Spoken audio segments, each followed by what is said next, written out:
शुरुआत अर्पिता घोष आपसे करते हुए, ये मार देंगे काट देंगे इस वाली राजनीति पर हम आएंगे, लेकिन उसके पहले मुस्लिम मतदाता के बंटने का कितना ज्यादा डर है टीएमसी में, क्योंकि पीरजादा ने दीदी को हराने के लिए अपनी पार्टी का ऐलान कर दिया। पहली बात तो ये है, जब तक कोई पीरजादा या फुरफुरा शरीफ कुछ भी बोलिए, वो जब तक वो एक धर्म का मुद्दा है तो दूसरी है। अगर वो पॉलिटिकल पार्टी बना लेते हैं तो लोग उसको पॉलिटिकल पार्टी ही देखेंगे। और बंगाल के लोग इस बार भी विकास के ऊपर वोट करेंगे, डेवलपमेंट के ऊपर वोट करेंगे, ना कि कोई ऐसा मुद्दे पे वोट करेंगे कि आप लोग देख लीजिएगा, आगे चल के चुनाव के बाद देख लीजिएगा रिजल्ट की ममता बनर्जी बंगाल के लोगों के दिल में रहते हैं और वो विकास के लिए काम किए हैं। वो आगे चल के लोग उनके साथ ही रहेंगे, ये आपको दिखाई देगा। डॉक्टर सुकांता मजुमदार वो कह रही हैं कि विकास पर ही जनता वोट करने वाली है पश्चिम बंगाल की, और बीजेपी जितनी भी चाल चल रही है उसमें वो कामयाब नहीं होगी। साथ ही पीरजादा उनके मैदान में आने से तो बीजेपी काफी ज्यादा खुश हो गई है। देखिए, बीजेपी किसी की भरोसे पे कभी नहीं रहती। बीजेपी एक संगठनात्मक बेस पार्टी है, आप जानते हैं, इसलिए हम अपने संगठन के भरोसे ही लड़ते हैं। और कहां तक डेवलपमेंट की बात हुई, तो जब पश्चिम बंगाल में जब सारे देश के साथ कोरोना का प्रभाव भरा, तब डिफरेंट स्टेट्स से कितने सारे लोग जो हमें परियायी श्रमिक जिसे बोलते हैं, अदर स्टेट में माइग्रेंट लेबर्स बोलते हैं, उस अदर स्टेट से पश्चिम बंगाल आने की कोशिश कर रहे थे। और हमारे ममता बनर्जी आदरणीय मुख्यमंत्री जी उन्हें रोक रही थी कि वो कोरोना एक्सप्रेस लेके आ रहे हैं। तो इससे पता चलता है ना, जहां पे डेवलपमेंट होता है लोग काम के लिए वहां जाते हैं, वहां छोड़ के नहीं जाता। अगर यहाँ पे डेवलपमेंट हुआ है तो यहाँ से करोड़ों के संख्या में माइग्रेंट लेबर्स क्यों अदर स्टेट में जाते हैं काम करने के लिए।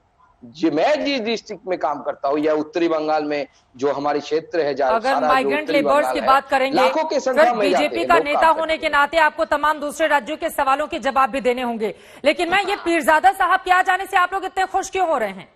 चुनाव वो लड़ रहे हैं, पार्टी उन्होंने बनाई, मुसलमानों के रहनुमा वो बनने की कोशिश कर रहे हैं, बीजेपी इतने खुश क्यों है? देखिए, बीजेपी की खुशी या दुख की बात नहीं है, ये किसी की भी संवैधानिक अधिकार है।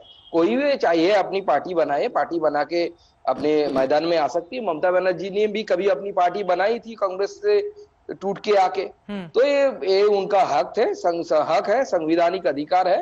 बीजेपी अपने भरोसे, अपने संगठन के भरोसे इलेक्शन में लड़ेगी और जीतेगी भी। अर्पिता घोष, लेकिन ये जो टीएमसी के नेताओं की ओर से भाषा बोली जा रही है, कुत्ता काटेगा तो कभी तो उसका धैर्य जवाब देगा, और ये कौन सी भाषा है?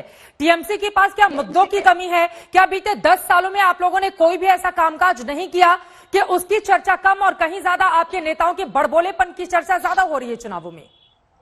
तो बीजेपी के भाषा सुनाई नहीं दे रहे हैं, शायद टीएमसी के भाषा सुनाई देते हैं। तो ऐसा है कि मुझे पर्सनली मुझे ये पसंद नहीं है कि कोई भी भाषा ऐसी बोली जाए पॉलिटिक्स में ताकि शालीनता के बाहर है। तुम्हें लगता है कि ये शालीनता से अंदर रखना चाहिए, भाषा सही होना चाहिए। पर कभी कोई बोल देते हैं तो ये हम इसके पीछे नहीं खड़े हो जाते हैं कि ये सही बोला है, ये हम लोगों ने कभी नहीं बोलते हैं।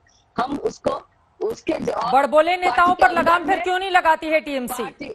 और बीजेपी के लोगों को एग्जाम्पल के तौर पर ज्यादा देख रहे हैं, अपनी पार्टी के लोगों को रोकिए पहले। लगाते नहीं है, आपको कैसे पता चला? एक के बाद एक हर रोज बड़बोड़े बयान, विवादास्पद बयान।